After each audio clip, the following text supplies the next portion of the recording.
gente está de volta para meditarmos nesse presente que a humanidade recebeu do Espírito Santo, essa incrível epístola de São Paulo aos Romanos, a Igreja de Roma, a carta que mudou o mundo, né? E hoje eu quero dar continuidade ainda no capítulo 9, que é um capítulo muito interessante que o apóstolo escreveu, tocando num assunto importantíssimo. O título da mensagem é Eleitos, somente isso. Convido você a abrir Romanos capítulo 9, vamos ler a partir do verso 6 até o 16. Vamos juntos. Diz assim essa maravilhosa carta, esse presente de Deus para nós. Romanos 9, 6. Não pensemos que a palavra de Deus tenha falhado, pois nem todos os descendentes de Israel são Israel. Nem por serem descendentes de Abraão passaram todos a ser filhos de Abraão. Pelo contrário, por meio de Isaque será contada a sua descendência. Em outras palavras, não são os filhos naturais que são filhos de Deus, mas os filhos da promessa que são considerados descendência de Abraão. Pois foi assim que a promessa foi feita. No tempo devido virei novamente e Sara terá um filho. Não foi este o único caso. Também os filhos de Rebeca tiveram o mesmo pai, nosso pai Isaque. Todavia, antes que os gêmeos nascessem, ou fizesse qualquer coisa boa ou má, a fim de que o propósito de Deus, conforme a eleição, permanecesse, não por obras, mas por aquele que chama, foi dito a ela: o mais velho servirá ao mais novo. Como está escrito: amei Jacó, mas odiei Esaú. Então que diremos? Acaso Deus é injusto? De modo nenhum, pois ele diz a Moisés: terei misericórdia de quem eu tiver misericórdia, e terei compaixão de quem eu tiver compaixão. Portanto, não depende do desejo ou do esforço humano, mas da misericórdia de Deus. Olha só que coisa incrível, irmão. Outro texto. Vamos lá em Efésios, na princesa das epístolas. Logo no capítulo 1, vamos ler do verso 3 ao 5. Fala assim: bendito seja o Deus e Pai de nosso Senhor Jesus Cristo, que nos abençoou com todas as bênçãos espirituais nas regiões celestiais em Cristo. Porque Deus nos escolheu nele, antes da criação do mundo, para sermos santos e irrepreensíveis em sua presença. Em amor nos predestinou para sermos adotados como filhos por meio de Jesus Cristo, conforme o bom propósito da sua vontade, para louvor da sua gloriosa graça, a qual nos deu gratuitamente no amado. Olha só, irmãos, esse texto, ele é um texto que aborda um grande mistério de Deus, né? A mente humana, ela não consegue compreender toda a profundidade desse propósito de Deus. Inclusive, é um texto muito evitado, é um texto que não é muito pregado. A partir do século XVI, com Calvino escrevendo seu livro As Institutas, né, baseado na Carta aos Romanos, surgiu isso, compreensão humana. Não, talvez nem Calvino quisesse que fosse escrito dessa forma, mas as pessoas ao longo da igreja, interpretando Calvino de forma equivocada, criaram aquela doutrina de predestinação, uma vez salvo, salvo para sempre, né? Que tem pessoas que já foram predestinadas, essas são salvas, e isso criou um preconceito, um racismo ao longo dos séculos na igreja, que trouxe muita morte, que trouxe muito preconceito, muita violência. Depois, Armínio, né? Os arminianos disseram que não, isso não se aplica, que sim, é a liberdade que Deus deu ao ser humano para escolher, é isso que vai implicar na sua salvação. Reparem, esses dois conceitos, não é que estejam completamente errados, mas não estão totalmente certos, né? Porque o que importa é o que está nas Escrituras Sagradas. E se baseia em João 3,16, que Deus amou o mundo de tal maneira, de tal modo, que deu o seu Filho unigênito para todo aquele que nele crê seja salvo. Deus não faz acepção de pessoas. A cruz de Cristo está lá, os braços da cruz estão chamando a humanidade para se reconciliar com Deus. Agora, muitos são chamados, mas poucos escolhidos, né? O Novo Testamento diz isso para nós. Então, esse texto é um texto que aborda um grande mistério, que fala sobre a eleição, o propósito soberano de Deus sobre a eleição. É impossível, irmão, qualquer ser humano conhecer as verdades que estão aqui escritas, que foram escritas dessa forma, se o Espírito Santo não revelasse. O apóstolo Paulo, né, o judeu dos judeus, o profundo conhecedor da lei, aquele que tinha como propósito aniquilar os seguidores de Jesus, e Cristo aparece para ele no caminho de Damasco, ele se converte, ele sofre um novo nascimento e ele fica tão empolgado com aquilo que ele quer sair pregando, mas a igreja rejeita a pregação dele no início, porque ele era um perseguidor. Cristo aparece para ele e fala: você não será ouvido agora. Você precisa se preparar, você precisa conhecer a verdade do Evangelho. E ele vai lá para o deserto da Arábia, fica 3 anos no deserto. Depois ele vai para sua cidade natal, Tarso, fica 14 anos, 17 anos, recebendo do próprio Cristo. Ele fala: nenhum ser humano explicou isso para mim. Essas verdades foi o próprio Cristo que me explicou, que estão resumidas nas suas epístolas, que está contido em todo o Novo Testamento. E até que Barnabé vê a igreja de Antioquia crescendo, vai buscar Paulo em Tarso, vem nos ajudar, e assim que ele chega, o Espírito Santo define, ele já está pronto para ser mandado para o mundo, para as gentes. Mande ele na primeira missão missionária, e aí Paulo se torna o apóstolo dos gentios, nós. Traz a salvação de Cristo, é o mensageiro que traz para nós. Então reparem, irmãos, é um ensino mal compreendido, é um ensino que não é muito pregado, como se Deus fizesse acepção de pessoas, não é isso. E só para a gente recordar o contexto, nós estamos na mensagem 61 de Romanos, né? Já falamos anteriormente, mas só para recordar, o capítulo 9 é uma resposta que o apóstolo está dando para os judeus, né? Quando eles veem o cristianismo crescer, as pessoas entregando a vida a Jesus, afirmando que ele é o Messias, que ele é Deus encarnado, e os judeus começaram a se sentir um povo que foi desprezado por Deus. E procuram Paulo: Deus nos abandonou? Nós não éramos os descendentes de Abraão? Nós não éramos um povo escolhido? Deus nos abandonou? E Paulo falou: não, Deus não abandonou vocês. De maneira nenhuma, tá? Não há, de maneira nenhuma. O propósito que Deus para o povo judeu não falhou. Só que, e aí ele vai tocar na ferida, quando ele diz: nem todos que se dizem Israel são de Israel.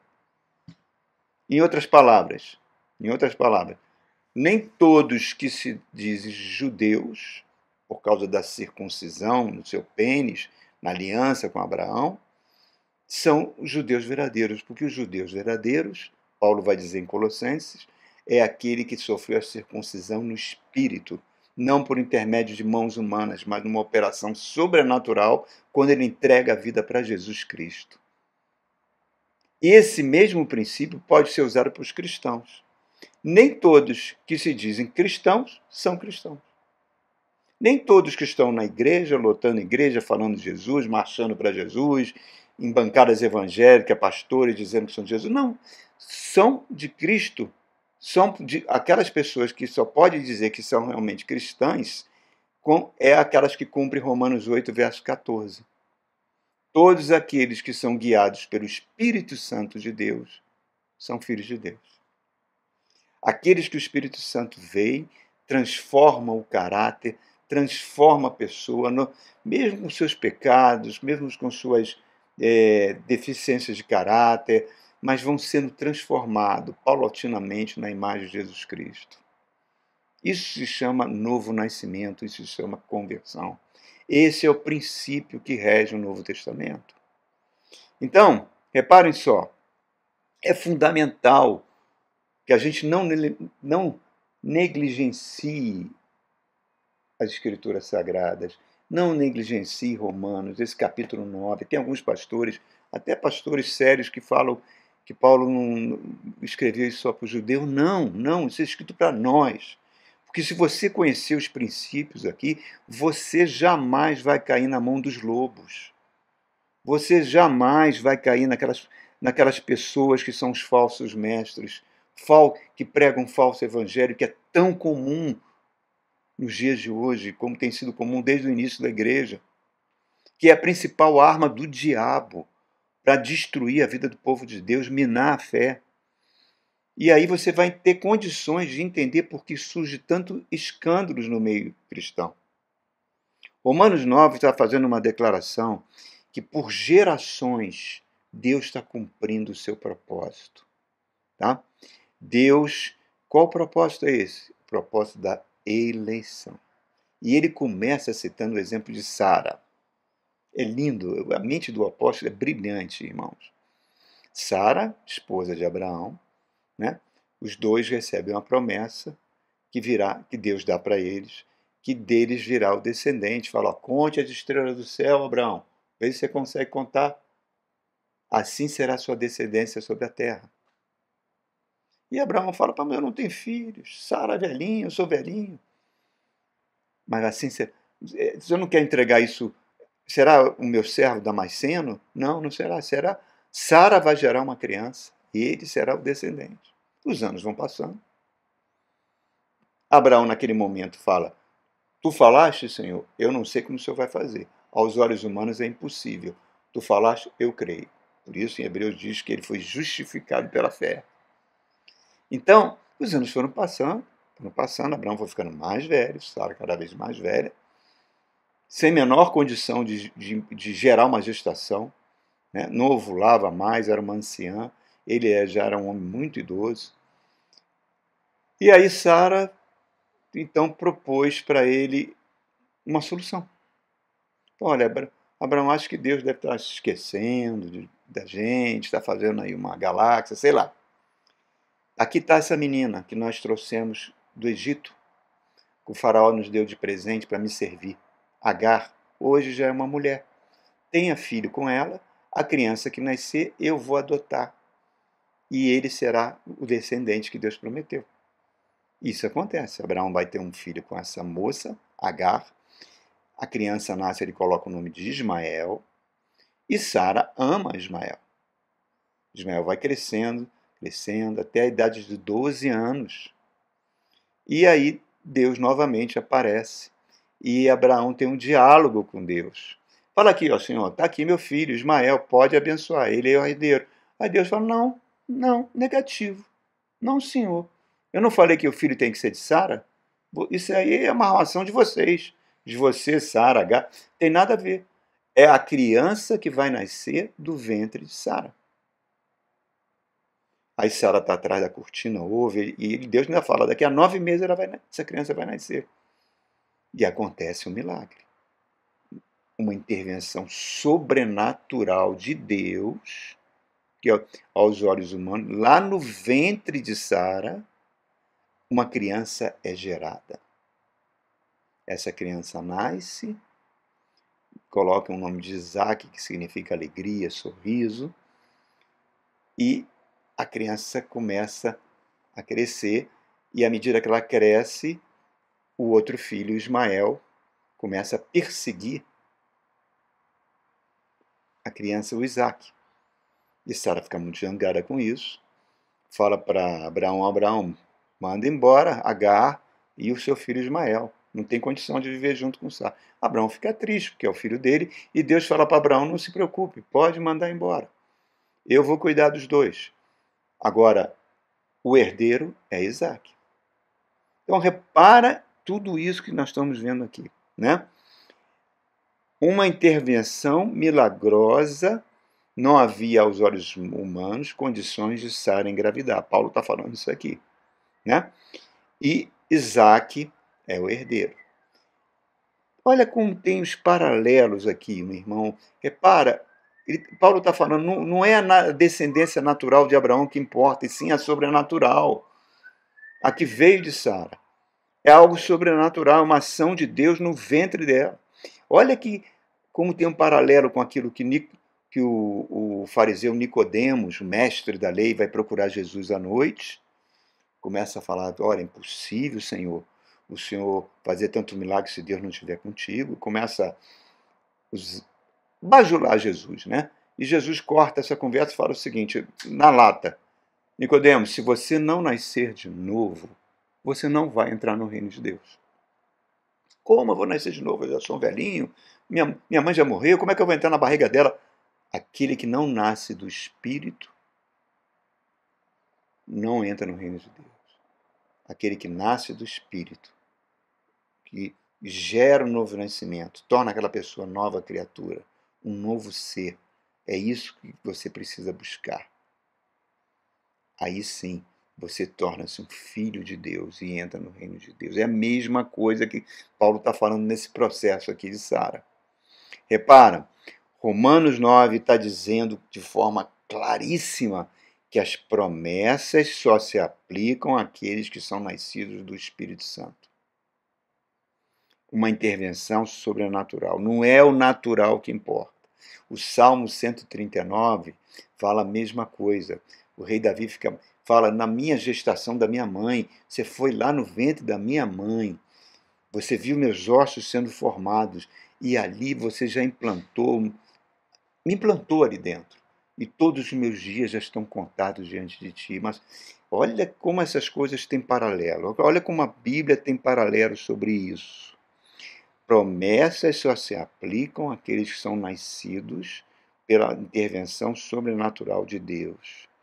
E aí Paulo fala outra coisa, é um mestre fantástico. Ele usa outro argumento inteligentíssimo. Ele cita o exemplo de Rebeca, a nora de Sara, a esposa de Isaac. Mesma coisa. Isaac já está um homem bem maduro, casado com Rebeca, e Rebeca é estéril, como foi estéril a sua sogra Sara. Tanto é que Deus tinha mudado até o nome de Sara para Sará, com um H no final, que significa mãe de povos. Olha só. E Rebeca, estéril, Isaac vai, ora a Deus: Senhor, tu tem uma promessa, deu uma promessa para Abraão, para mim e para o meu descendente, mas minha mulher está estéril. Intervém, Deus intervém, novamente de modo sobrenatural, e ela engravida. Rebeca engravida. Não tinha aparelho de ultrassonografia na época, né? Durante a gestação, ela sentia muito movimento no seu ventre, vai orar a Deus. Deus fala para ela: ó, são duas crianças que estão aí dentro do seu ventre. Os gêmeos. O mais velho vai nascer e logo em seguida o mais novo. Só que o mais velho não é o herdeiro. Ele vai servir ao mais novo. Olha que coisa. É aquilo que está em Malaquias. Eu amei a Jacó e aborreci a Esaú. Gente, é uma coisa inacreditável isso. É o mesmo paralelo com Sara. Estéril e Deus intervindo. Os duas criancinhas, dois bebês. Esaú nasce, minutos depois nasce Jacó. Diferente de Ismael, que nasceu e 12 anos depois nasceu Isaac. Agora não, nasce os dois quase ao mesmo tempo. A semente está sendo, a semente está sendo perpetuada, mas não no mais velho, sim no mais novo. Deus aborrece o mais velho e ama o mais novo. Que coisa estranha, irmãos. Por que ele rejeitou Esaú? Paulo está falando, eram dois bebezinhos, não tinham feito nem bem nem mal. Por que ele não quis o primeiro e quis o segundo? É um mistério que envolve a soberania de Deus, que a gente não tem como responder, como se Deus fosse caprichoso. Não, não é nada disso. Há um propósito de Deus. O mesmo propósito em Romanos, capítulo 8. Cristãos que são guiados pelo Espírito Santo têm o pendor do Espírito. Os que não são, o que domina é o pendor da natureza carnal. E a natureza carnal é inimiga de Deus, não consegue obedecer a Deus. Aquele que não tem o Espírito de Cristo não pertence a ele. É algo carnal. Carne e sangue não podem entrar no reino de Deus. Então é algo espiritual que está acontecendo aqui, irmãos. E que vem acontecendo ao longo da humanidade. está a linhagem de Abraão, de Isaac e de Jacó, ela se perpetua até os dias de hoje na igreja verdadeira, no corpo de Cristo verdadeiro. E agora é uma opinião minha, eu acho que Satanás deve saber quem são os eleitos, porque viram alvos dele desde o nascimento. Muitos eleitos são perseguidos, sofrem perseguições de graça. O Apocalipse diz que muitos eleitos serão enganados.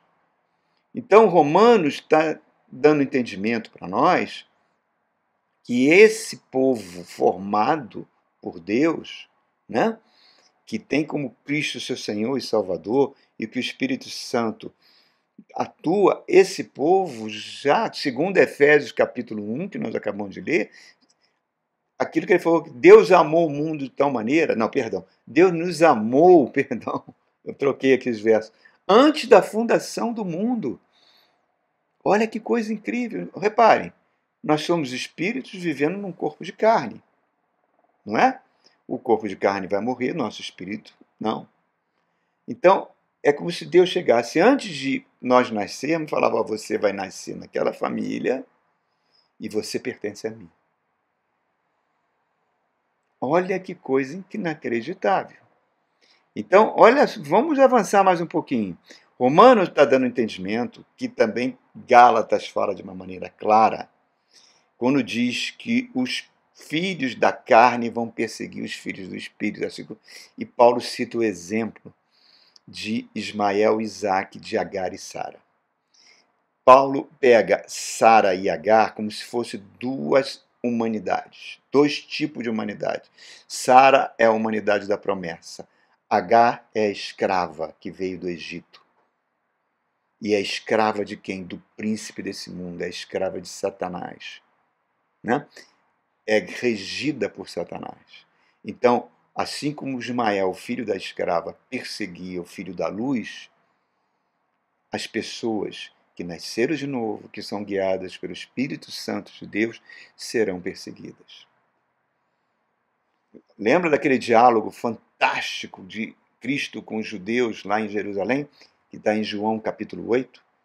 Quando eles começam a questionar Jesus, falaram, nós somos filhos de Abraão, nós somos filhos de Deus. Aí ele falou, olha só, o pessoal, vocês não são filhos de Deus não, nem filhos de Abraão, vocês são filhos do diabo. E vocês, por quê? Porque vocês fazem a vontade dele. Ele é mentiroso. Vocês divulgam mentiras, fake news. Ele é assassino, vocês matam. Vocês são a favor da violência. Vocês são filhos do diabo. Não são filhos da linhagem de Abraão. Isso foi um soco em cima deles, irmãos. É o mesmo processo aqui. Que Jesus falou para os discípulos, o mundo vai odiar vocês porque me odiou primeiro. 2 Timóteo, capítulo 3, verso 12.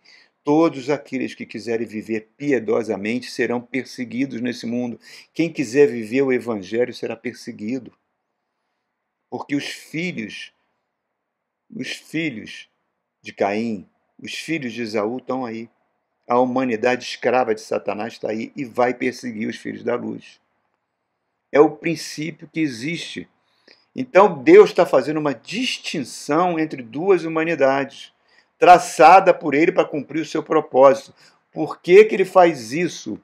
Porque não é um capricho, é baseado no princípio da eleição ou da escolha. E o Espírito Santo está revelando para o apóstolo Paulo, é a única maneira desse processo dar certo e ser seguro, porque não é por obras. Não é por obras. Não é fazer boas obras, ser bonzinho, fazer caridade, que vai garantir você o seu acesso no céu. Não é você reencarnar várias vezes que você vai melhorando como ser humano e vai entrar no céu, porque isso não existe, irmão, isso é diabólico. A Bíblia, a palavra de Deus que compete ao homem viver apenas uma vez, depois vem a morte, depois vem o juízo. A reencarnação anula a cruz de Cristo, porque quer mostrar que o homem tem algum tipo de coisa, que é algo que ele pode fazer, que ele pode se evoluir só por sozinho. Misticismo também prega isso. Isso é mentira, irmãos. Então, reparem só o que está acontecendo aqui. Não são boas obras, porque mafiosos fazem boas obras, milicianos fazem boas, até políticos fazem boas obras. Não é isso que vai garantir acesso ao céu. Efésios capítulo 2 diz que nós somos feitura de Deus, que nós fomos fabricados por Deus quando entregamos a vida a Cristo. Nós fomos refabricados, nosso espírito vive, né? Nascemos de novo, conectados com Cristo. E o que acontece? Para andar nas boas obras que Deus preparou de antemão, antes de que a gente nascesse, para andar nelas. Olha como isso é fantástico, irmãos. Desde a história do início da igreja, a perseguição do diabo sobre os cristãos não parou. Cristãos foram lançados às feras, foram queimados vivos. O livro de Mártires fala cerrados ao meio, fala os barbarismos que fizeram com os cristãos. Jogavam chumbo derretido na garganta deles. E ao longo dos séculos, muitos foram perseguidos e continuam sendo perseguidos e mortos. Nós, graças a Deus, vivemos num país que você tem liberdade religiosa, mas em muitos lugares do mundo não é assim. E cada vez que se aproximar da grande tribulação, essa liberdade vai acabar. Então, reparem, irmãos, que isso vai continuar até a volta de Cristo, essa perseguição. Mas mesmo assim, os eleitos se manifestam para fazer boas obras. Deixa eu citar um exemplo. Essa semana eu vi no canal Curta, eu gosto muito do canal Curta, um documentário sobre o pastor Martin Luther King. O pastor Martin Luther King, no final da década de 50, ele com 25 anos, 26 anos, um jovem pastor batista, de uma igreja pequena, convive com com a lei de segregação civil nos Estados Unidos. Os negros são impedidos de entrar e mesmo sentar ao lado de um branco no ônibus. São impedidos de entrar em restaurantes, são impedidos de frequentar banheiros. É tudo separado, é tudo segregado.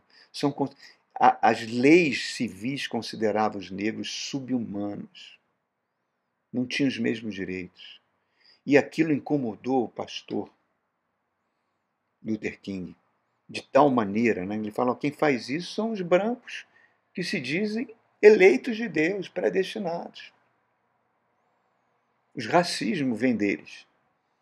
Então ele fala, não, isso não pode ver, isso não é do Senhor. O Espírito Santo move aquele homem de tal forma que ele consegue, com o carisma de Deus, né, trazer seguidores, a princípio na sua própria comunidade, se identifica com a sua comunidade e vai pregando a não violência. A polícia vem, baixa o sarrafo em cima deles, joga água, com aquela água de incêndio com pressão terrível, e eles não reagem, vão apanhando, mas pouco a pouco ele vai mobilizando a sociedade americana, cada vez mais adeptos, né? Até que o movimento se alastra por todo o país para dar direitos aos negros, a cidadania aos negros, que um presidente terrível, que era o presidente norte-americano, logo que se sucedeu a John Kennedy, né? Agora está me falhando o nome, ele assina a lei terminando com a segregação racial nos Estados Unidos. Lyndon Johnson, em 1963. Vitória de Martin Luther King. Vitória daqueles homens que se juntaram a ele. Em 1964, no ano seguinte, ele recebe o Prêmio Nobel da Paz. Mas isso não parou, irmão. Ele volta e vê que grande parte dos negros estavam morrendo na Guerra do Vietnã. E ele se levanta, consegue se juntar àquela multidão contra a Guerra do Vietnã. Com isso, ele se torna um alvo do FBI. Se torna um alvo da supremacia branca racista. Quando ele, em 1967, 68, ele se levanta contra a pobreza e a miséria que acontecia no sul dos Estados Unidos, também com a população negra, isso foi a gota d'água. E quando ele vai para Memphis para pregar numa pequena igreja, à noite, um tiro de fuzil atravessa a sua bochecha e o mata. E hoje ele continua vivo. Tá? Graças a ele nós tivemos um Obama. Graças a ele os negros foram considerados seres humanos. Por quê? Porque é um pastor que se identificou que se identificou com a sua congregação. E o que a gente vê no Brasil, irmãos? A gente vê pastores recebendo aí no governo passado barras de ouro. Pastores que formaram essa bancada evangélica são mais de 350, é quase 2/3 do Congresso, e estão envolvidos com esse escândalo das emendas. Pastores que fundam igrejas em Orlando, sem nenhuma identificação, simplesmente para viverem uma vida nabanesca. Igrejas neopentecostais que estão brigando, a família e os fundadores entre si, para ver quem é que fica com os despojos toda hora. Não preciso nem citar nome, você vê aí todo dia. Aí a gente pergunta,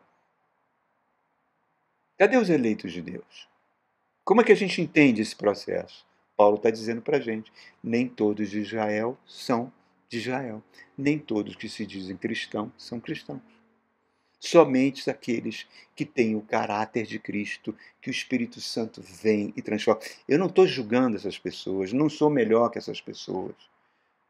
Tá? Não estou me considerando melhor porque eu sou o que sou pela misericórdia de Deus. Sem essa misericórdia, eu estou no mesmo nível que todo mundo. Sou um pecador miserável. Se não for a graça de Deus me alcançando, isso não aconteceria.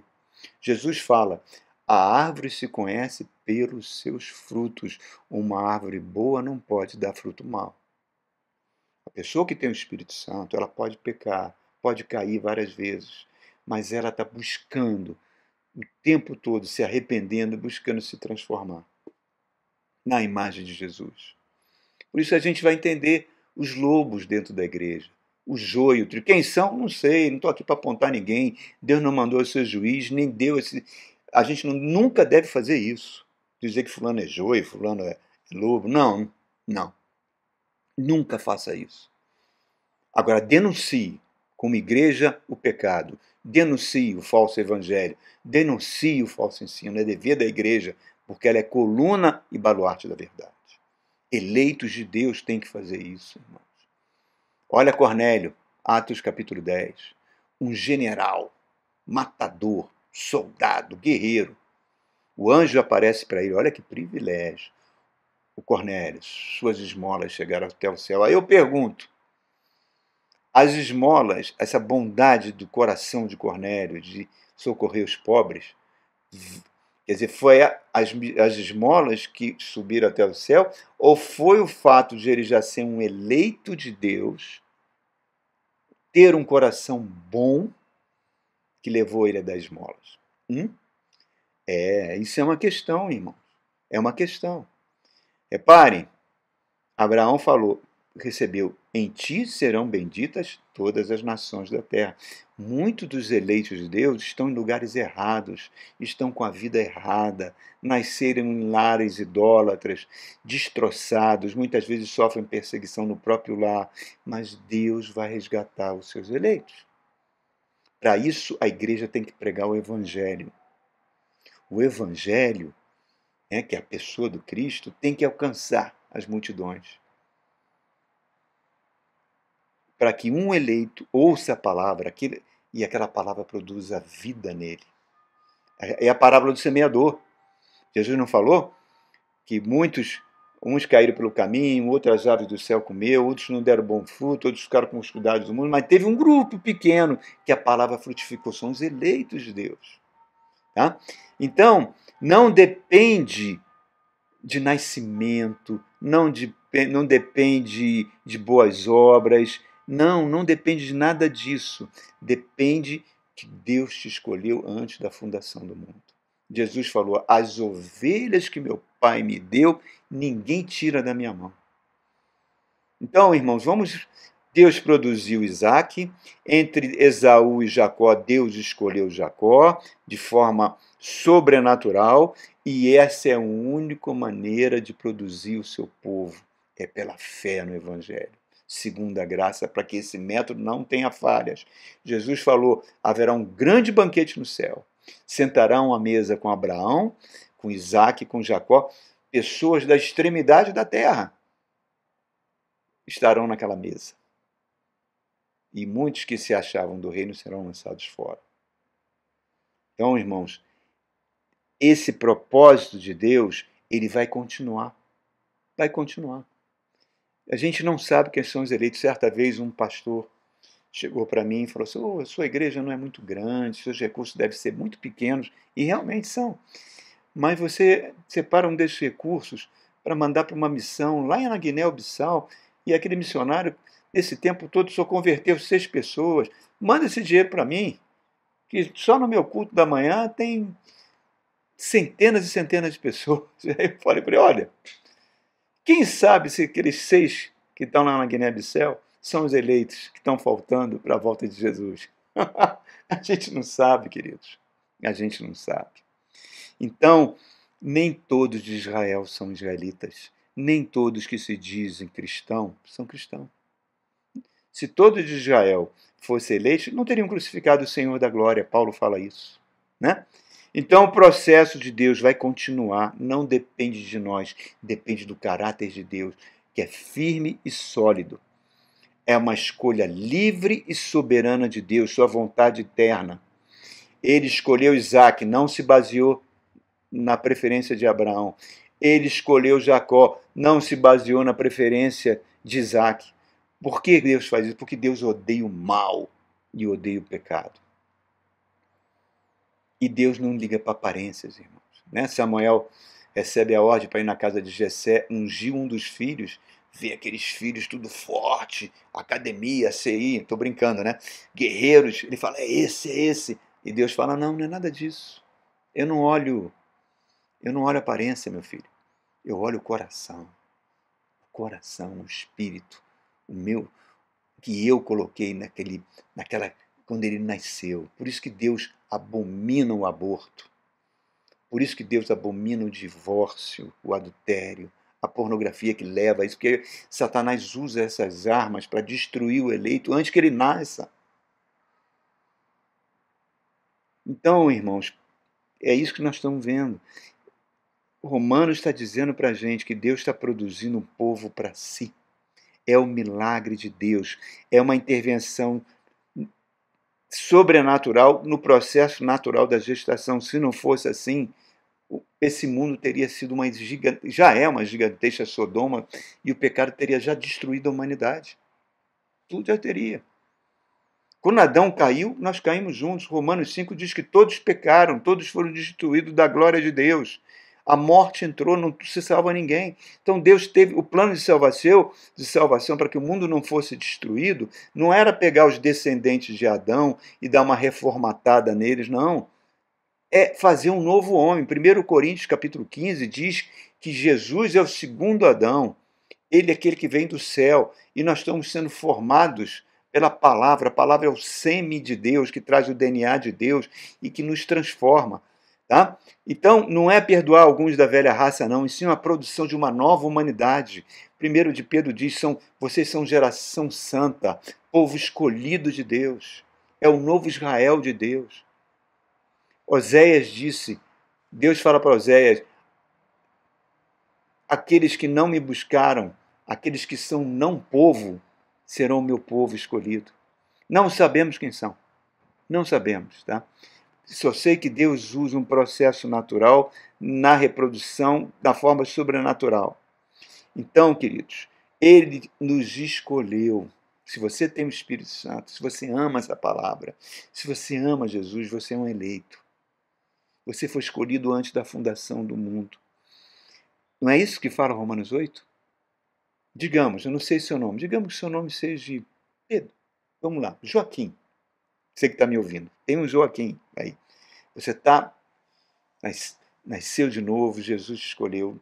Aí você fala, eu me converti no dia 30 de dezembro de 2 anos atrás, eu entreguei a vida a Jesus. Não, não. Tudo bem, isso aconteceu. Mas isso é uma manifestação de algo que já aconteceu antes de você nascer. É como se Deus falasse para você, Joaquim, você vai nascer naquela família e um dia eu vou te chamar. E quando eu te chamar, eu vou justificar você com o sangue do meu filho. E depois eu vou te glorificar, você terá o corpo de glória do meu filho. Não é isso que o Romanos fala? Os que de antemão predestinou, a estes também chamou. Os que chamou, estes também justificou. E os que justificou, a estes também glorificou. Se não fosse assim, não teria glorificação. Se dependesse do homem, o mundo já estaria destruído, irmãos. O Espírito Santo fecundou o ventre de Maria e fez que Jesus nascesse de forma sobrenatural. Não veio da semente do seu pai José, veio da semente do próprio Deus, não nasceu do pecado, mas nós não. Nós nascemos com a semente de Adão. Nós estávamos condenados, mas Deus abriu os braços naquela cruz e nos recebeu. E eu me tornei um eleito de Deus. E você também. Olha só, irmãos, vamos ver. Olha lá, terminando essa mensagem. Olha a genealogia de Cristo. Só tem homens, né? Mas tem lá em Lucas, no capítulo, no Evangelho de Lucas e de Mateus, e a genealogia aparece o nome de duas mulheres. Primeira mulher, Raabe, prostituta. Que Josué poupou na destruição de Jericó. Ela se casa com Salmão, um judeu da tribo de Judá. Vai ter um filho chamado Boaz, que se torna um homem muito rico em Israel. E na terra de Moabe, vem duas mulheres extremamente pobres, na miséria, Noemi e sua nora Ruth, que ficaram viúvas. Ruth é bonita. Noemi vira para ela: minha filha, fica aqui, casa com outra pessoa, porque eu vim para cá próspera e saí na miséria. Deixa eu voltar, você é jovem. Ela fala: não, não vou te abandonar. O teu Deus é meu Deus. Aonde você morrer, eu vou morrer junto. Como é que uma pessoa que não é eleita tem condições de falar algo dessa natureza? Ela entra imigrante, pobre, considerada sub-raça pelos judeus, e Boaz se apaixona por ela, casa com ela e vai gerar um filho, e ela vai se tornar bisavó do rei Davi e está na linhagem do Cristo. Eleita. Não sabemos quem são, irmãos. Olha, mais um exemplo. Está Cristo no meio daquela cruz, 3 cruzes, Cristo completamente deformado pela tortura, e os 2 marginais também sendo crucificados junto com ele. A população blasfemando, xingando o Cristo. Você ressuscitou morte, saia dessa cruz, Deus esqueceu de você. E ele ouvindo aquelas ofensas todas, e o outro criminoso na cruz também começa a ofendê-lo. E aí o terceiro criminoso, que a tradição chama de Dimas, fala assim para o que está sendo crucificado junto com ele: ora, não fala essas coisas. Nós estamos sendo punidos, o meu currículo e o teu currículo é um currículo de criminoso.